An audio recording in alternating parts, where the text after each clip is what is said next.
희망의 새해가 밝았습니다. 국민 여러분 새해 복 많이 받으십시오. 지난해 열린 월드컵에서 우리 국민들은 큰 감동과 위안을 받았습니다. 중요한 것은 꺾이지 않는 마음입니다. 대표팀은 모두가 이 말을 가슴에 새기고 경기에 임했습니다. 그런 불효불굴 혼연일체의 준비가 있었기에 16강에 진출할 수 있었습니다. 국민 여러분, 올 한 해 경제와 민생이 적지 않은 어려움을 겪게 될 것 같습니다. 경기 침체가 시작되고 1%대 저성장이 예고되어 있습니다.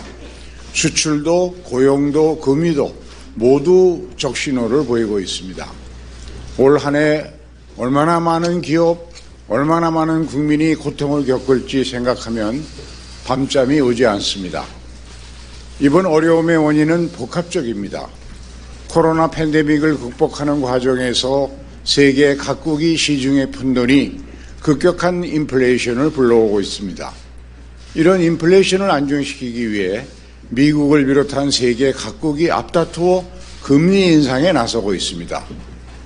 여기에 미중 패권 경쟁으로 공급망 위기가 시작되었고 러시아 우크라이나 전쟁이 길어지면서 에너지와 식량 위기까지 가중되고 있습니다. 위기의 경량을 헤쳐나가기 위해 세계 각국은 새로운 경제 통상 전략을 가다듬고 있습니다. 세계 경제의 일대 격변이 시작되고 있는 것입니다. 반도체, 전기차, 2차 전지 등 첨단 전략 산업에 대한 공급망 조정, 글로벌 재배치가 본격화되고 있습니다. 투자 유치를 위한 글로벌 경쟁도 치열해지고 있습니다. 우리도 새로운 전략으로 무장하고 활로를 개척해야 합니다. 글로벌 공급망 재편을 대반전의 기회로 삼읍시다. 우리는 우수한 인적 자원을 가진 나라입니다.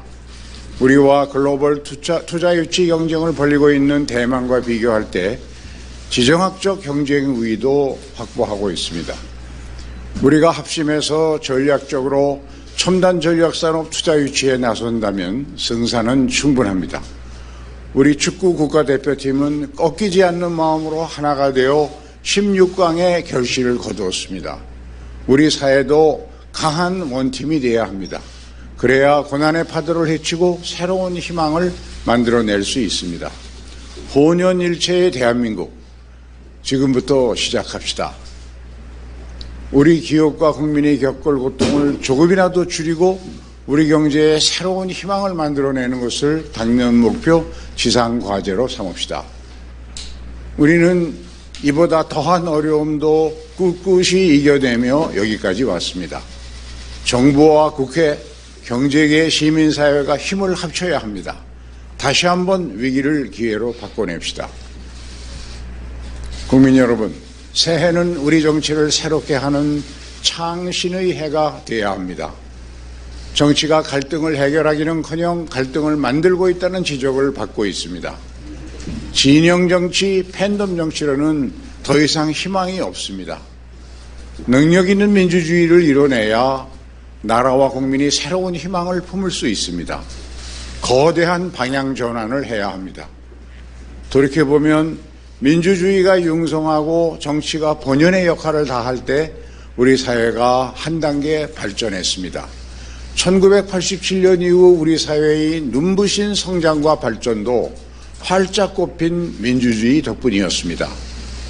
지금 우리 정치는 사회의 발전 속도를 따라가지 못하고 있습니다. 정치가 사회 발전의 걸림돌이 되고 있다는 지적까지 받고 있습니다. 내년 4월 제22대 국회의원 총선거가 열립니다. 다가오는 총선을 진영정치, 팬덤정치를 종식하는 일대 전환점으로 삼아야 합니다.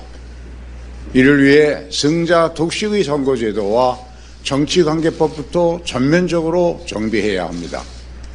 갈등과 극단의 정치가 기승을 부리고 있습니다. 이 폭주하는 기관차를 멈춰 세우고 대화와 타협, 통합과 협력의 새 정치 시대를 열어야 합니다. 22대 총선 선거구 획정 법정 시한이 딱 3달 남았습니다. 늦어도 4월 10일까지 지역구 의원 정수, 선거구를 모두 확정하기로 법에 못 박아 놓은 것입니다. 그러나 지금 우리 국회 안에 이 법정 시한을 지킬 수 있다고 생각하는 사람은 많지 않습니다.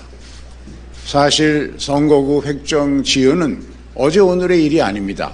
20대 총선, 21대 총선 모두 총선 한 달 전에야 선거구를 확정했습니다. 심각한 병폐입니다.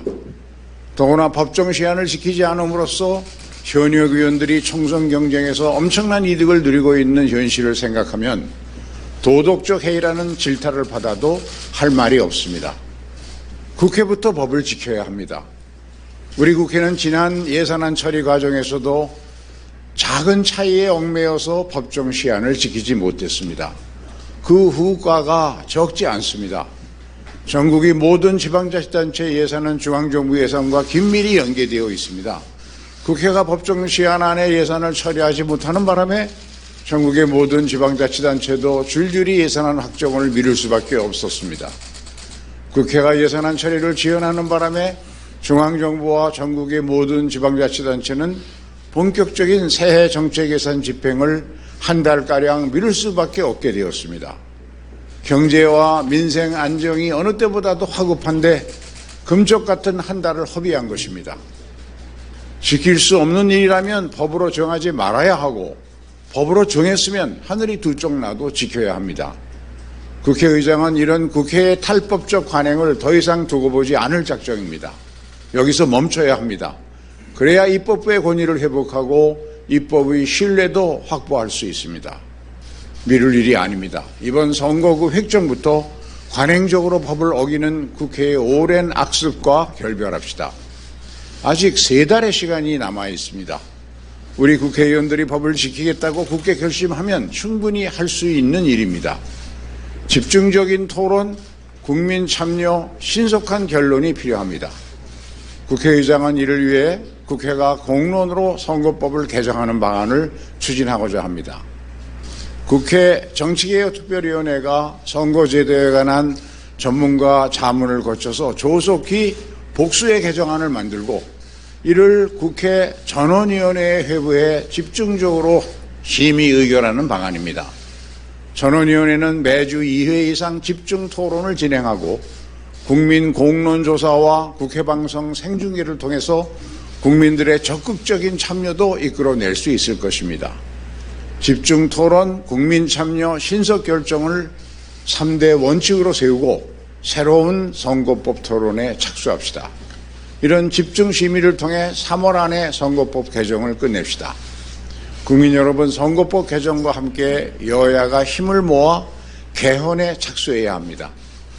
이제 우리 사회의 발전 속도에 발맞춰 헌법을 고칠 때가 무르익었습니다. 승자 독식을 기본으로 설계한 지금의 정치제도를 협력의 정치제도로 바꾸기 위해 국민 통합형 개헌 논의에 착수합시다.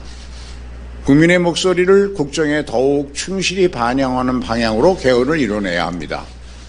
정책 집행부서인 행정부의 집중된 권한을 분산해서 국민의 대표기관인 국회의 입법권을 강화해야 합니다. 조약이나 예산에 대한 국회의 심의권부터 실질화해야 합니다. 감사원의 회계검사 권한 역시 국회로 이관할 필요가 있습니다. 개헌 논의는 국민의 마음을 하나로 모아내는 방향으로 추진해야 합니다. 개헌 추진 과정에서 국민적 토론과 공감을 높여 국민 통합까지 이뤄낼 수 있도록 새로운 개헌 경로를 개척합시다. 지난 9일 각계 전문가로 구성된 국회의장 직속 개헌자문위원회가 본격적인 활동에 착수했습니다. 국회의장은 여야 합의를 거쳐 국회 헌법개정특별위원회를 출범시키겠습니다. 개헌특위가 발족하면 산하의 공론화위원회를 구성해서 국민 참여형 개헌에 본격 착수할 수 있을 것입니다. 공론화위원회는 개헌특위가 요청하는 쟁점 사항에 대해서 여론조사와 국민 공론조사를 체계적으로 실시해서 국민의 마음을 하나로 모아내겠습니다. 이를 바탕으로 국민과 함께하는 국민 통합형 개헌을 이뤄낼 수 있도록 하겠습니다. 이런 개헌 과정을 예측 가능하고 안정적으로 실행하기 위해서는 법률에 근거해서 개헌을 추진해야 합니다. 관련 내용을 담은 헌법 개정 절차법을 시급히 제정해서 국민 여러분께 개헌 일정표를 소상하게 설명드릴 수 있도록 하겠습니다.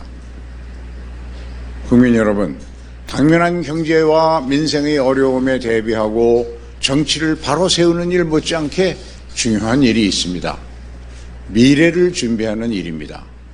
기후위기와 인구 감소 위기에 대한 대응, 그리고 첨단 전략산업 육성과 연금개혁에 이르기까지 자욱한 안개 너머 미래를 내다보고 미리 준비해야 합니다. 이런 시대적 과제를 유능하게 해결하는 능력 있는 정치를 해야 합니다. 21대 국회는 미래 대비를 위해 해당 과제를 다루는 4개의 특별위원회를 운영하고 있습니다. 어느 하나 중요하지 않은 과제가 없습니다. 특히 연금개혁특위는 오는 4월 말까지 결론을 내기로 여야가 합의를 이룬 만큼 속도를 내야 합니다. 국회가 운영하는 특별위원회가 실효성 있는 문제 해결 방안을 제시할 수 있도록 국회의장이 더 세심하게 살피겠습니다. 격변하는 국제질서에 능동적으로 대응하기 위해서 초당적인 의회 외교에도 힘을 쏟겠습니다. 특히 방산 수출과 에너지 협력, 부산 엑스포 유치에 역량을 집중하겠습니다. 이달 30일 김영주, 정우택 2분 국회 부의장님이 공동위원장을 맡아서 경제외교 자문위원회가 새롭게 출발을 합니다. 국익을 위해 초당적인 협력을 이뤄낼 수 있도록 최선을 다하겠습니다. 국민 여러분, 올 한 해 쉽지 않은 도전이 우리를 기다리고 있습니다. 냉정하게 현실을 직시하되 희망과 용기를 잃지 맙시다. 대한민국은 위기에 강한 나라입니다. 새해에는 우리 국민 모두가 뜻한 바를 이룰 수 있기를 기원합니다. 고맙습니다.